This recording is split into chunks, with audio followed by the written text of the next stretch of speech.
Hi, I'm Allison, and I work on campaigns against fossil fuels at Earthworks. My job is to help prevent the oil and gas industry from exporting more fossil fuels off our Gulf Coast. Welcome to Ask An Earthworker, where we take complicated environmental issues and make them easier to understand. Today we're diving in on crude oil exports, what they are, why they matter, and what we can do about them. Here's the deal. The Gulf Coast has been an energy hub for a long time. Nearly half of the US's oil and gas refining capacity happens right there. But things ramped up a lot in the past decade. Fracking technology unlocked millions of barrels of crude oil, making it easier to access, and Congress repealed a ban which allowed that crude oil to be shipped overseas.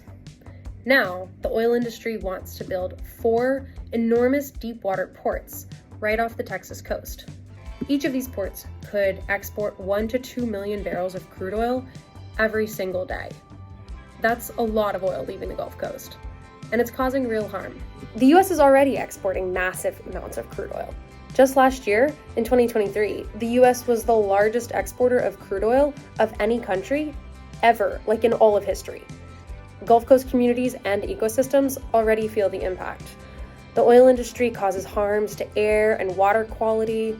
It threatens fragile ecosystems and endangered species, and it emits climate-warming greenhouse gases that are contributing to more and more extreme weather events that harm Gulf Coast communities, like hurricanes.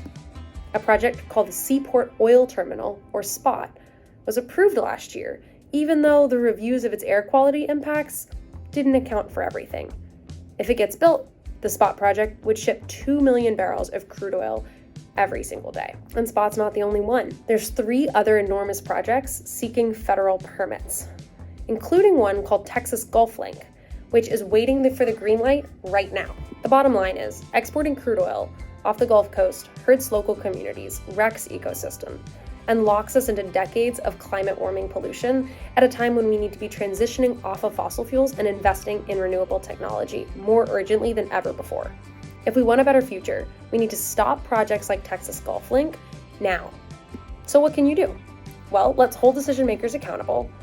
Let's ask them to prioritize climate justice and say no to oil exports. You can click the link below to take action, and you can learn more at earthworks.org. If you found this video useful, give it a like, drop a comment, and share it with a friend. Thank you so much.